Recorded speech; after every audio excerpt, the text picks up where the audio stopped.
بسم اللہ الرحمن الرحیم. ناظرین، پانچویں قسط ہے آج کے لحاظ سے، اور وی لاگ نمبر 278 اور پیج ہے 238. قباء میں تشریف آوری، یہ ہیڈنگ ہے. ناظرین، مین سبجیکٹ ہے ہمارا نبی اکرم صلی اللہ علیہ وسلم کی ہجرت، رسول اللہ کے مکان کا گھیراؤ کیسے ہوا. رسول اللہ اپنا گھر چھوڑ پر جاتے ہیں، گھر سے غار تک کا سفر اور غار کے اندر کا سفر، اور قریش کی تگ و دو ناکامی کی صورت میں مدینہ کی راہ میں کیا کیا رکاوٹیں کھڑی کرتے ہیں حضور کو نقصان پہنچانے کے لیے، اور اللہ کی ذات کیسے تحفظ کرتی ہے حضور اکرم کا. ناظرین، اس کتاب کے رائٹر ہیں مولانا صفی الرحمان مبارک پوری رحمۃ اللہ علیہ. الرحیق المختوم اس کتاب کا ٹائٹل ہے. سیرت النبی صلی اللہ علیہ وسلم پر دنیا بھر میں اول انعام یافتہ یہ کتاب ہے، جس سے یہ واقعات ہم آپ کے سامنے رکھ رہے ہیں. رابطہ عالم اسلامی مکہ مکرمہ کے زیر اہتمام منعقدہ سیرت نگاری کے عالمی مقابلہ میں اول آنے والی عربی کتاب کا اردو ترجمہ الرحیق المختوم مولانا صفی الرحمان مبارک پوری. بسم اللہ الرحمن الرحیم. الرحیق المختوم.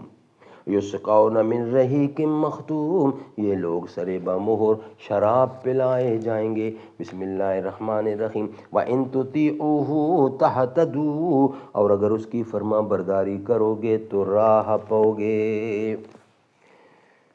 ہے بلندی سے فلک بوس نشے من میرا، ابرے کوثار ہوں گلے پاش ہے دامن میرا. کبھی صحرا کبھی گلزار ہے مسکن میرا، شہر ویرانہ میرا بحر میرا بن میرا. قباء میں تشریف آوری دوشنبہ 8 ربیع الاول سنہ 14 نبوت یعنی سنہ 1 ہجری بمطابق 23 ستمبر 622 عیسوی کو رسول اللہ صلی اللہ علیہ وسلم قباء میں وارد ہوئے. رحمت للعالمین.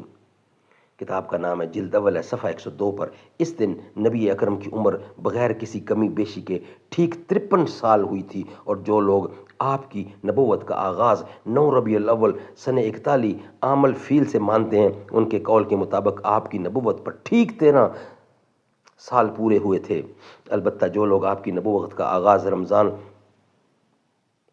سنہ 41 عام الفیل سے مانتے ہیں، ان کے قول کے مطابق 12 سال 5 مہینے 18 دن یا 22 دن ہوئے تھے. سبحان اللہ سبحان اللہ. حضرت عروت بن زبیر رضی اللہ کا بیان ہے کہ مسلمان مدینہ نے مکہ سے رسول اللہ کی روانگی کی خبر سن لی تھی، اس لیے لوگ روزانہ صبح ہی صبح ہررا کی طرف نکل جاتے اور آپ کی راہ تکتے رہتے. جب دوپہر کو دھوپ سخت ہو جاتی تو واپس چلے آتے. ایک روز طویل انتظار کے بعد لوگ اپنے اپنے گھروں کو پہنچ چکے تھے کہ ایک یہودی اپنے کسی ٹیلے پر کچھ دیکھنے کے لیے چڑھا. کیا دیکھتا ہے کہ رسول اللہ اور آپ کے رفقا سفید کپڑوں میں ملبوس، جن سے چاندنی چھٹک رہی تھی، تشریف لا رہے ہیں. اس نے بے خود ہو کر نہایت بلند آواز سے کہا، عرب کے لوگوں، یہ رہا تمہارا نصیب جس کا تم انتظار کر رہے تھے. یہ سنتے ہی مسلمان ہتھیاروں کی طرف دوڑ پڑے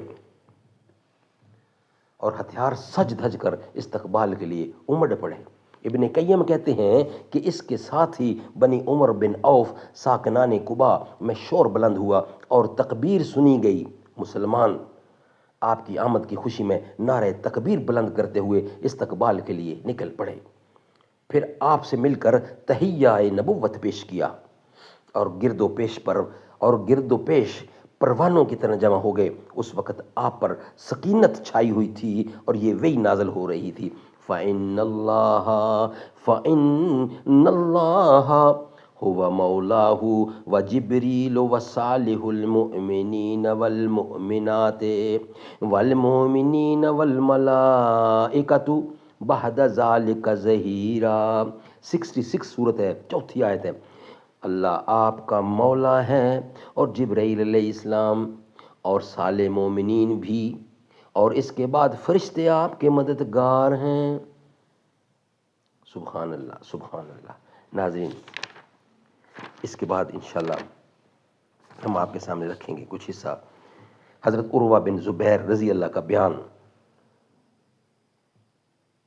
فرماتے ہیں کہ لوگوں سے ملنے کے بعد آپ ان کے ساتھ داہنی جانب مڑے اور نبی اور بنی عمر بن عوف میں تشریف لائے، یہ دوشنبہ کا دن ہے اور ربیع الاول کا مہینہ تھا۔ ابو بکر صدیق رضی اللہ آنے والوں کے استقبال کے لیے کھڑے تھے اور رسول اللہ چپ چاپ بیٹھے تھے۔ انصار کے جو لوگ آتے تھے جنہوں نے رسول اللہ کو دیکھا نہ تھا، وہ سیدھے ابو بکر صدیق کو سلام کرتے، یہاں تک کہ رسول اللہ پر دھوپ آ گئی اور ابو بکر صدیق رضی اللہ نے چادر تان کر آپ پر سایہ کیا، تب لوگوں نے پہچانا کہ یہ رسول اللہ ہیں۔ ناظرین، اس کا بقیہ حصہ ہے وہ انشاءاللہ ہم نیکسٹ ویلاگ کی صورت میں رکھیں گے۔ آج کے 5 ویلاگ الحمدللہ کمپلیٹ ہوئے، نیکسٹ ویلاگ میں بقیہ حصہ اس کا انشاءاللہ آپ کے سامنے ہم رکھیں گے۔ ہر وقت تصور میں مدینے کی گلی ہے اور یاد محمد کی میرے دل میں بسی ہے۔ دو سوز بلال آقا ملے درد رضا سا، سرکار عطا عشق اویسے کرنی ہو۔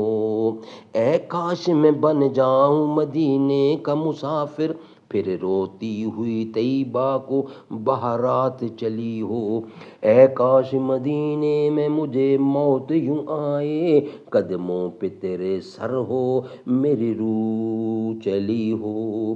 جب لے کے چلو گورے غریباں کو جنازہ، کچھ خاک مدینے کی میرے منہ پہ سجی ہو۔